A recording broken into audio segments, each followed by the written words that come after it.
You get a whole second Luca Guadagnino film this year. How about that? Christmas came early. A gift for you. It's called Queer. It stars Daniel Craig. It is out in limited release right about now and probably going wider. I think it's like New York and LA now and going wider, but it will be out there eventually. A very different role for Daniel Craig. Alonzo, please tell us about it. You think he's queer? I've been spending time with him.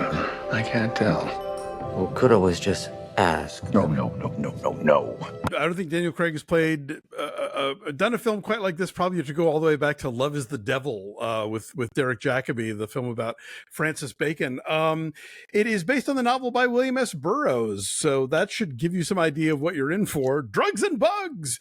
Daniel Craig stars as William Lee. He is a writer. He is an American expat living in Mexico, and he is queer. And over the course of the film, we see him become besotted with a character played by Drew Starkey, and the two of them grow close and eventually head out into the jungle because they hear about a hallucinogen that's really hard to find that is very popular among the indigenous population, and they run into an American scientist played by Leslie Manville who introduces them to the wonders of ayahuasca.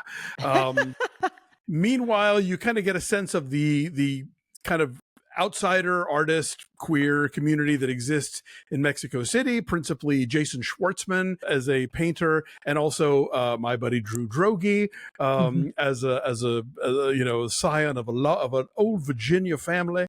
And so yeah, this is hallucinatory and sweaty and sexy and narratively challenging, unlike Challengers, which is the last time that Guadagnino and Koritzkis collaborated, which had it not been for the strikes, that movie would have opened the last year and this one this year. But as it is, yeah, we get a twofer and they get to fight each other for their spots in the year-end awards. I suspect that Challengers is going to be the movie that is going to be more approachable for a lot of people, because this is a film that really kind of requires you to meet it at its level, and at that level I think it's brilliant and beautiful, but it is kind of strange and haunting. There are moments that reminded me of Cronenberg's attempt to adapt Naked Lunch. I think you can only go so far with Burroughs in terms of trying to get it on screen. The famous Cronenberg line when they asked why it wasn't closer to the book, he goes, to do an accurate adaptation of Naked Lunch, it would cost $500 million and be banned in every country on earth. And I've never read Queer, but I imagine it's probably the same deal. But yeah, Daniel Craig is great in this. He completely immerses himself in this character. He creates a whole kind of like body language that we haven't seen from him before, and just his manner of speaking. And there's a courtliness, but also a desperation. Yeah, I found this film really haunting, and like Challengers, I'm going to need some more viewings to really like absorb everything that's going on. But just based on my first time seeing it, I loved it. Yeah, it is languid. Like the second half of it in particular, once a real road trip occurs, and as you say, they go into the jungle to go and find this hallucinatory experience, and then like you realize the reason why he wants to find it is so sad. It's so heartbreaking.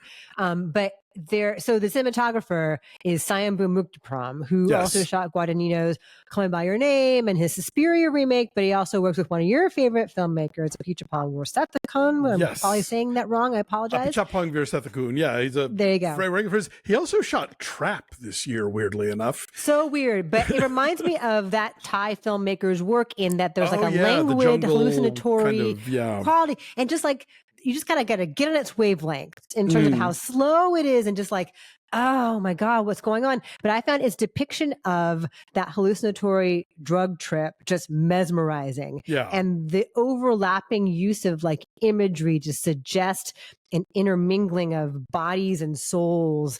I'd never seen like a drug trip depicted that way. I think it's a really hard thing to do, is to show people high on film, because it's an interior process that's going on, and not make it ridiculous. But this and so often it's like a frantic kind of quality, but here it's dreamlike and you feel like you have gone on a trip with them. Yeah. But I know it's going to be really alienating for a lot of people.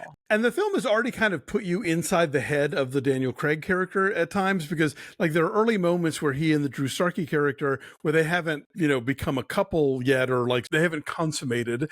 And you see the two of them are talking, and it's very, like just two guys talking, but there's this sort of shadow image of Daniel Craig's like hand caressing his Reaching face out. or patting his arm, and that's what he wants to be doing. But because it's the 50s and, we don't know what the deal is with this guy, and, there's always that danger afoot.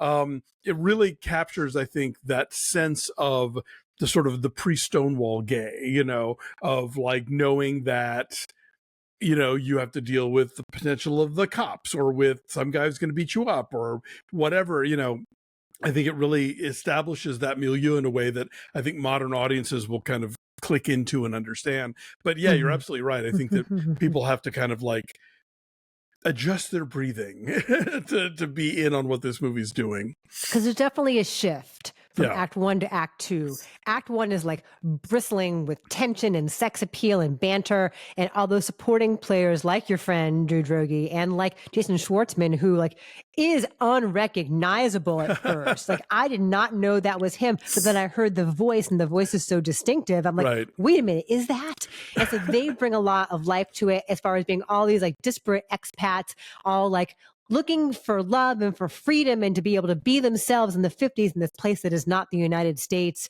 and how they become their own kind of little civilization with their own rules as far as like who goes to what bars and when. And so I enjoyed the way that they are there for each other, but they're all also kind of like competing with each other because they all want the same things. And that felt very alive to me. And like just the production design, just this little couple of streets, couple of bars that they've created here. It just felt so lived in. And like the costume design, so chic, so like minimalist, all of the like linen suits that Daniel Craig gets to wear. And then Drew Starkey by comparison is much more rigid and kind of conservative in what he's wearing with his khakis. And I thought that brought a lot to the depiction of who these people are in this era and all that. And another great Trent Reznor, Atticus Ross score that is yes, thank you. Totally different from the one they did for Challengers, but also great and perfect for the ambience of the film. I'm so glad you mentioned that. I spaced it. It's mesmerizing. And it totally puts you in this headspace, and like it creates like a sexy tension from the beginning, and then it morphs as the film morphs, and it corresponds just perfectly with what we're seeing. I'm so glad you mentioned that. Yeah, that was great. Anyway, it's really, really well made, and Daniel Craig is great in it, and it's not going to be for everyone. For sure, no, but it is. But A24 is putting it out, so even if it's not near you now, it will be soon. And meet the challenge of queer. You'll be glad you did, I think. I agree. So what's your number? I'm going to say an 8.8. I think this is a really strong film. I might cheat and tie it with Challengers on my top 10 list, but they're both right up there, I think I like Challengers better, but I also really admire the voice of this and the ambition of this. And it stuck with me. In the watching of it, I'm like, oh my God, how much longer is this going to go on? But then it stuck with me afterward. Sure. Like it lingered with me, and I can't deny that. So that was effective in that regard. I will say an 8. And a lot of that is for the performances and just the tonal balance and just the production values and all that good stuff. Sure. So good job, Luca. It's been a good year.